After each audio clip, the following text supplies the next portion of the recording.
Hey, Tzushih, try it out. Hey, we're gonna solve some problems today with leftovers and giving your dog good treats. I got a real simple recipe here, and I promise you your dog's gonna go over the moon for this. So we start off with some pumpkin puree, and this is 1 cup of pumpkin puree. Next, we're gonna add in 2 eggs and 3 cups of flour.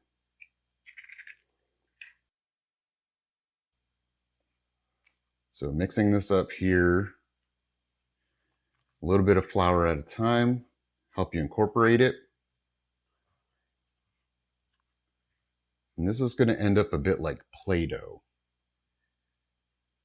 I use pumpkin puree because it is not pumpkin pie filling, which may have other additives. This is the straight flesh from the jack-o'-lantern.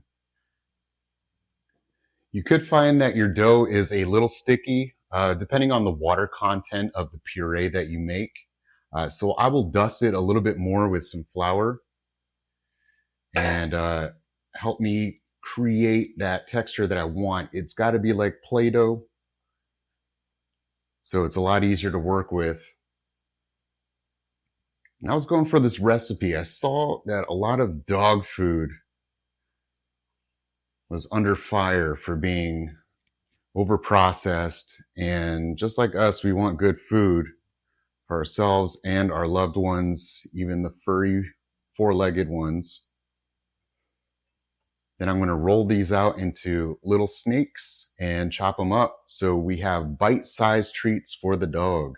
They'll also dry out faster in the oven. So there you go. Check out that texture, a lot like Play-Doh. Okay, we set out our silpat. Let's flour that down a little bit.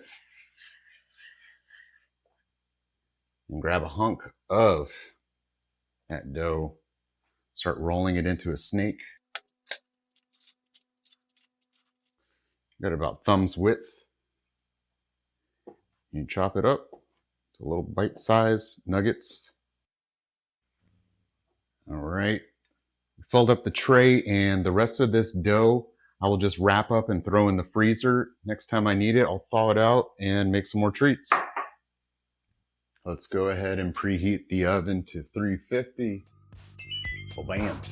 Now we take our lovely dog treats and we're going to slip them in the oven for about 20 to 25 minutes. Here we go. Out of the oven, you can see these little morsels are cooked through.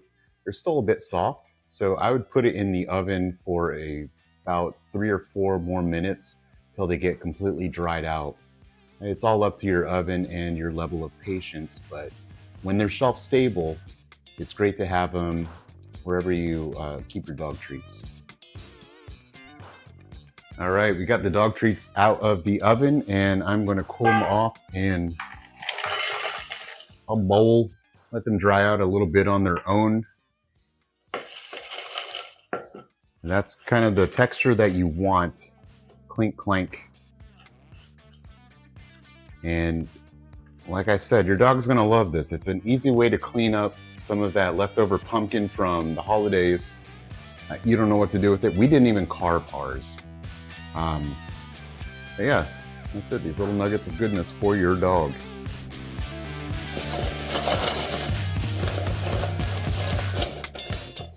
And now for the real test. Let's see if the dog likes it. I like it.